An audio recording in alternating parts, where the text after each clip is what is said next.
자매 예수님, 네, 한 주간 잘 지내셨습니까? 네, 지난주에 뵀죠? 네, 따로 소개를 안 하도록 하겠습니다. 오늘은 우리 본당 신부님께서 여기 본당 신자들을 위해서 저에게 특별 강의를 부탁을 하셨어요. 그래가지고 강의라기보다는 강론이 조금 길다고 생각하시면 될 것 같습니다. 그래서 오늘 복음을 가지고 또 이제 여러 가지 이야기를 함께 나누도록 하겠습니다. 조금 전에 들으신 것처럼 오늘 복음은 베드로가 완전히 이제 사탄으로, 예수님으로부터 사탄이라는 이야기를 듣게 됩니다. 근데 이 복음 말씀 앞부분의 내용과 오늘 복음 말씀을 같이 연계해서 봐야 돼요. 그러면 이 앞복음이 무엇이냐, 앞에 나오는 내용이 무엇이냐면 바로 지난주에 나왔던 복음입니다. 지난주 복음 기억하세요? 기억 안 나세요? 지난주에 예수님께서 제자들에게 말씀하시죠. 사람들이 나를 누구라고 이야기를 하느냐 그랬더니 제자들이 뭐라 그랬죠? 세례자 요한이라는 사람도 있고 엘리야 혹은 예레미야 혹은 예언자 중에 한 분이실 것이다 라고 합니다. 그랬더니 뭐예요? 예수님의 정체성에 대한 문제라고 말씀을 드렸죠? 지난주에. 그랬더니 예수님께서 베드로에게 뭐라고 말씀하세요? 그러면 베드로가 아니죠? 제자들에게 너희는 나를 누구라고 생각하느냐 라고 했더니 베드로가 나서서 뭐라 그래요? 주님께서는 살아계신 하느님의 아들 그리스도이십니다. 예수님께서 감탄하셨어요. 이렇게 믿음이 훌륭한 나의 제자, 첫 번째 제자구나. 그래서 베드로, 이제 예수님의 정체성을 베드로가 밝히니까 이제 예수님께서도 베드로의 정체성을 다시 줬다 그랬죠. 그래, 너 이제는 시몬 바르요나가 아니라 너의 이름은 베드로다. 베드로라는 말이 뭐예요? 반석. 밑에 건물을 짓기 위해서 까는 돌이에요. 주춧돌입니다. 그래서 베드로에게 그렇게 반석이라고, 교회의 반석이라고 이야기를 하면서 이제 하늘의 열쇠를, 하늘나라를 열 수 있는 열쇠를 주게 됩니다. 그 다음에 나오는 복음이 바로 오늘 복음입니다. 여기에서 이제 새 예언자, 예수님이 누구냐 이야기를 할 때 새 예언자가 나오죠. 세례자 요한, 엘리야, 그다음에 예레미야. 다 말씀드리고 싶지만 이제 시간상 다 말씀드리지 않고 엘리야에 대해서만 이제 조금 더 말씀을 드리도록 하겠습니다. 엘리야 예언자는 여기 이제 보시면 엘리야 예언자 시대에 이스라엘 백성들은 어떠한 삶을 살았냐면 하느님의 백성임에도 불구하고 바알 신을 같이 섬기게 됩니다. 예를 들면 제단 내 모퉁이에다가 바알 신을 상징하는 황소 뿔을 세워놔요. 그러면서 하느님의 제단에 봉헌을 합니다. 그러면 하느님께 봉헌한 걸까요? 바알에게 봉헌하는 걸까요? 그게 양다리입니다. 양다리. 여기서 보면 여기 나오죠? 엘리야가 이야기를, 여러분은 언제까지 양다리를 걸치고 절뚝거릴 작정입니까? 주님께서 하느님이시라면 그분을 따르고 바알이 하느님이라면 그를 따르십시오. 자, 여러분들 선택하십시오. 바알을 따를 것인지 하느님을 따를 것인지 선택하십시오. 양다리 걸치지 말고 오로지 참 하느님만 찾으십시오 라고 이야기를 하고 있는 것입니다. 그럼 여기서 바알은 뭘까요? 우상 숭배의 상징인데, 바알이라는 말의 뜻은 바알 신의 이름을 이야기할 때 바알이라고 하고, 바알이라는 원래의 진짜 뜻은 주인이라는 뜻을 가지고 있어요. 주인, 집주인, 땅 주인 할 때 주인. 그러면 왜 이게 주인이냐? 우리가 우상 숭배를 한다라고 생각을 하면 우리가 개종을 해서 저기 알라신을 믿으러 간다든가 부처님을 믿으러 간다든가 아니면 또 뭐가 있죠? 태양신을 믿으러 간다든가 해서 다른 종교로 가는 것만 우상 숭배가 아니라 우리의 삶에서도 찾아볼 수 있어요. 우리의 삶 안에서 내가 무엇인가를 혹은 누군가를 주인으로 삼았을 경우, 바알이죠. 주인, 바알. 혹은 내가 그것의 주인으로 삼는다는 것은 뭐예요? 내가 그것의 노예가 된다는 거죠. 그렇죠? 나를 노예가 되게끔 만드는 그 무엇 혹은 그 누구, 그것이 바로 우상이라는 것입니다. 예를 들면 우리의 삶에서 가장 중요하지는 않겠지만 필수적으로 중요한 것이 돈이죠. 그렇죠? 돈이 없으면 살 수가 없어요. 근데 내가 오로지 돈만 바라보고 돈만 모으고 산다. 나는 돈의 노예가 되는 거예요. 그렇죠? 돈은 나에게 뭐예요? 그러면 우상이 되는 것입니다. 내가 주일 미사를 와야 되는데 운동 스케줄이 잡혔어요. 꼭 나가야 돼요. 근데 주일 미사랑 겹쳐요. 어떡하지? 그래, 성사 보고 끝내자. 운동하러 나간다. 그러면 내가 운동이라는 것에 노예가 된 거예요. 그렇죠? 예? 그러면 그것에 대한 주인을 삼았기 때문에 그건 역시 뭐가 돼요? 우상이 된다. 젊은 사람들은 혹은 인터넷 게임이라든가 핸드폰 없이 못 사는 사람들 굉장히 많습니다. 그 모든 것들이 다 우상 숭배라는 거예요.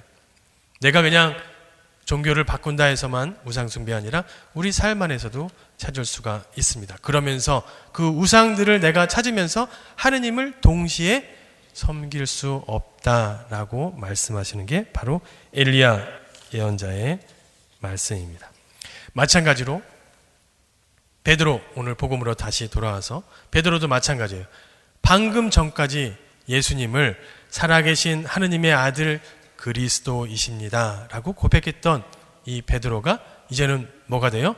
사탄이 돼요. 사탄이 되고 조금 전까지 교회의 반석, 주춧돌이라 했던 사람이 이제는 주님의 걸림돌이 됩니다. 왜? 하느님의 일을 생각하지 않고 자신의 일만 생각했기 때문에. 베드로에게는 자기 자신이 바로 우상이었던 것이죠. 믿음과 자기 자신 사이에서, 즉 하느님과 자기 자신 사이에서 갈등을 겪고 있었다는 것입니다. 그럼 우리는 무엇을 선택할 것인가? 집회서를 보시면 제가 임의대로 이렇게 5개, 동그라미 5개 번호를 적어놨습니다. 집회서를 한번 읽어보면 주님을 경외함에 불신감을 갖지 말고 두 마음으로 그분께 나아가지 마라. 사람들 앞에서 위선을 부르지 말고 내 입술을 조심하여라. 너 자신을 들어 높이지 마라. 떨어질까 두렵다. 내 영혼에게 불명예를 자초하지 마라. 주님께서 내 비밀을 폭로하시어 회중 한가운데서 너를 내던져 버리시리라. 내가 주님께 경외심을 갖고 나아가지 않았고 내 마음이 거짓으로 가득하기 때문이다. 자, 첫 번째를 보시면 주님을 경외함에 불신감을 갖지 말아라 라는 말은 뭐예요?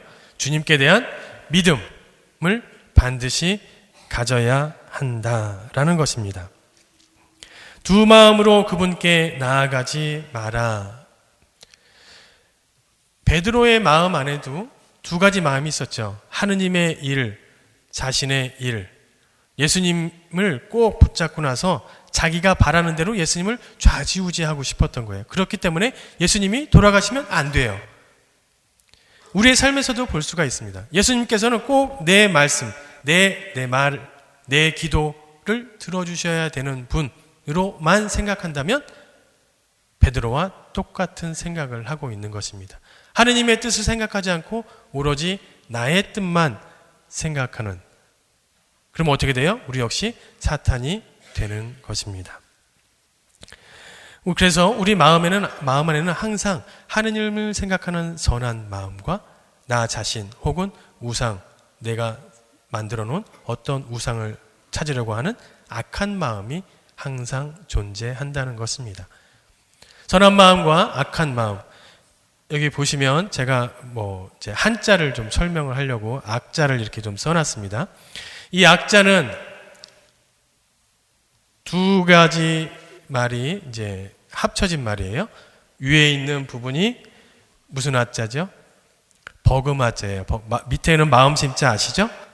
밑에는 마음심자고 위에 있는 것은 버금아자예요. 버금아자. 그래서 둘을 합쳐놨더니 버금가는 마음이 바로 악한 마음이라는 겁니다. 근데 무엇에 버금가느냐? 선한 마음에 버금가는 마음. 근데 이 버금아자의 두 번째 뜻이 뭐냐면 둘째 자리에 있는, 두 번째 자리에 있는 이라는 뜻을 가지고 있어요. 그래서 항상 두 번째 자리에 있는 누군가는 첫 번째 자리에 올라가려고 노력을 하죠. 그럼 첫 번째 자리에 뭐가 있어요? 선한 마음이 있습니다. 이 악한 마음은 자꾸 선한 마음을 이기려고 자꾸 뛰어넘으려고 버금가려고 노력하는 게 악한 마음이에요. 그래서 우리가 악한 말과 행동과 생각을 하게 되는 이유는 악한 마음이 우리 안에 있는 선한 마음을 이겼기 때문에 그런 것입니다. 예전에 우리 동기 신부 중에 한 명이 이제 동남아에서 사목 활동을 했습니다.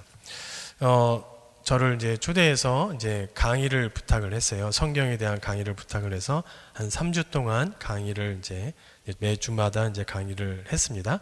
그랬더니 이제 그 동기 신부가 봉투를 하나 줬어요. 이제 떠나는 날 마지막에 봉투를 하나 줘서 이제 방에서 이렇게 보니까 $1,000가 들어있어요. $1,000. 그래서 이 $1,000를 받아 들고선 내가 동남아에서 고생하고 있는 동기에게 이거를 다 줘야 되나?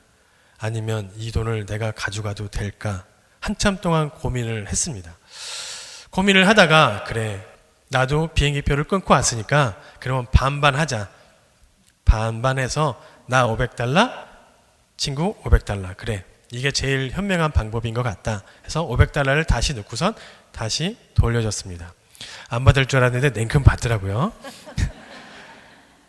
그리고 $500를 이제 주고선 이제 본당 회장님이 오셔서 저를 픽업을 해서 이제 공항에 이제 가는 도중에 회장님이 차 안에서 저에게 봉투를 하나 더 주셨어요. 그래서 뭡니까? 그랬더니 사목 임원들이 조금씩 이제 모아서 신부님 이렇게 가서 한국 가서 뭐 신학생들이나 이렇게 저 어디 좋은데 이렇게 쓰라고 조금씩 모았습니다. 그래서 감사합니다 하고선 한국에 와서 봉투를 딱 열었더니 $1,000가 있었어요.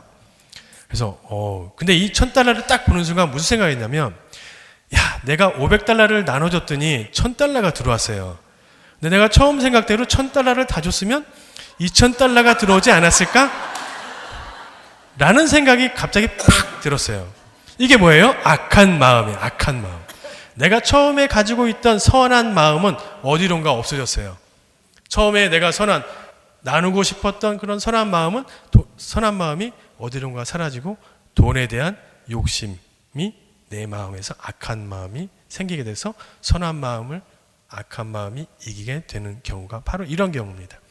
누구나 다 선한 마음을 가지고 행동을 하지만 이것이 우리 마음속에 두 번째 자리에 있는 항상 선한 마음을 이기려고 하는 버금가는 그 악한 마음이 자리 잡고 있다는 것이에요. 그래서 선한 마음이 계속 눌러야 돼요. 악한 마음을.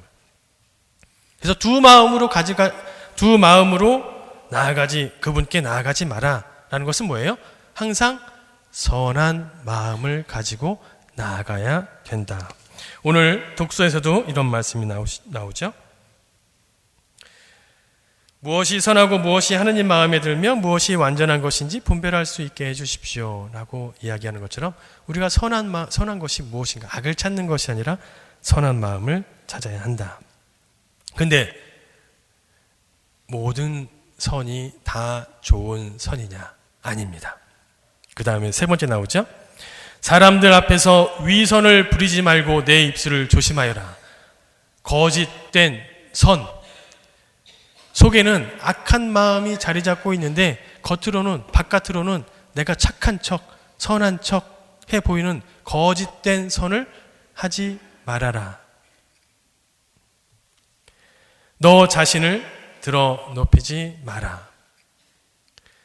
나쁜 선 중에 나쁜 선이라 그러니까 되게 이상하네요. 그렇죠? 선 중에 옳지 못한 선이라고 할까요? 요 너 자신을 드러높이지 말아라 하는 이 말은 독선을 이야기합니다. 독선. 독선이 뭐예요? 나 혼자 착하고 나 혼자 잘났고 나 혼자 모든 것이 맞고 나의 의견만 너희들이 다 존중해줘야 된다. 내 위에는 그 누구도 있을 수 없다. 나 혼자 이 세상을 살아가는 것처럼 살아가는 사람, 내 자신만 드러내려고 하는 그러한 사람을 바로 독선적인 사람이라고 이야기를 할 수가 있습니다. 예전에 제가 이제 서품을 저는 이제 로마에서 유학 생활을 하고 신학생 때 나가서 다시 이제 한국에 들어와서 서품을 이제 받는데 서품을 이제 받을 준비를 하면서 제가 두 가지 기도를 했습니다. 두 가지 기도를 했는데 무슨 기도를 했냐면 미사를 열심히 드리는 신부가 되게 해주십시오. 또 하나는 고해성사를 열심히 드리는 신부가 되게 해주십시오. 해서 딱 두 가지. 그래서 이제 서품식 때 당연히 그 기도를 또 드렸겠죠. 그래서 그 기도를 드리고 나서 집에 와서 이제 정리하고 그 다음 날 이제 본당 사제관에 있는데 본당 신자 손님이 한 분 오셨어요. 그래서 너무 오래간만에 만난 분이라서 한참 동안 이야기를 이제 하고 있는데 그분께서 저에게 신부님 고해성사를 주십시오라고 말씀을 하셨어요. 근데 제가 뭐라 그랬냐면 죄송합니다. 아직 제가 준비가 안 돼서요. 그래서 고해성사를 안 드렸습니다. 그리고 뭐 다른 얘기 하다가 이제 그분이 나가시고 이제 바래다 드리고 문을 딱 닫고 사제관 문을 닫고 딱 돌아서는 순간 아차 그랬어요. 왜요? 그 전날 바로 전날까지 내가 고해성사를 잘 주는 신부가 되게 해주십시오라고 내가 기도를 했는데 저에게 신부 생활의 첫 번째 고해온 신자분을 제가 쫓아낸 거예요. 제가 안 준 거예요. 그래서 왜 그랬을까? 내가 그렇게 기도하고 열심히 준비하고 사제생활에서 저걸 이제 시작하는 첫째 날인데 첫째 날에 첫 번째 고해자를 내가 물리친 거 아니에요? 왜 그랬을까 생각해 보니까 제가 그 전까지 이제 이 기도를 드리면서 무슨 생각이냐면 미사하고 고해성사 주는 것을 나의 능력, 내가 잘나서 내가 그것을 하는 거라고 미사하고 고해성사를 내가 하는 거라고 생각을 한 거예요. 근데 저는 하느님의 도구일 뿐이죠. 그렇죠? 그러니까 하느님은 저 뒷전에 있고 내가 그것을 열심히 잘 준비해서 하면 된다라고만 생각을 했던 것입니다. 결국 나 자신을 드러높이려고 하는 그러한 마음이 있었던 것이죠. 하느님보다 더 위에 가려고 하는 하느님만큼 버금가려고 하는 마음이 내 마음속에 있었다는 것입니다. 그게 바로 너 자신을 드러높이지 마라. 독선적인 삶을 살지 마라. 이 네 가지를 모두 지키지 않았을 경우에 어떠한 경우가 생기느냐? 다섯 번째 뭐예요? 내 영혼에게 불명예. 그렇죠? 내 영혼에게 불명예가 된다는 것은 뭐예요?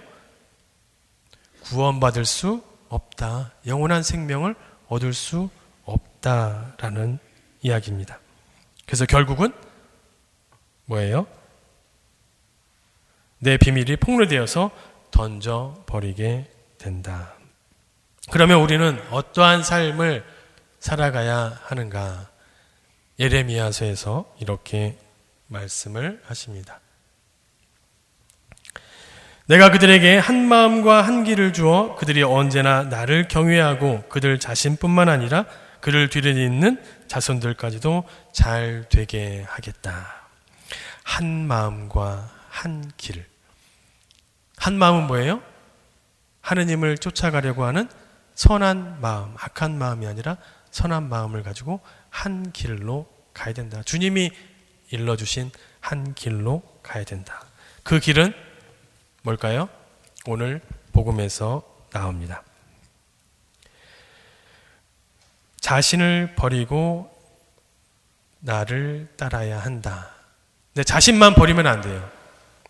제 십자가를 지고, 그 십자가라는 것은 바로 우리들이 하느님께 나아가기 위한 선한 마음이라고 생각이 됩니다. 그 선한 마음을 가지고 자신을 버리고 하느님만 쫓아서 하느님께서 일러주신 그 길을 가는 것이 제일 중요하다고 할 수가 있습니다.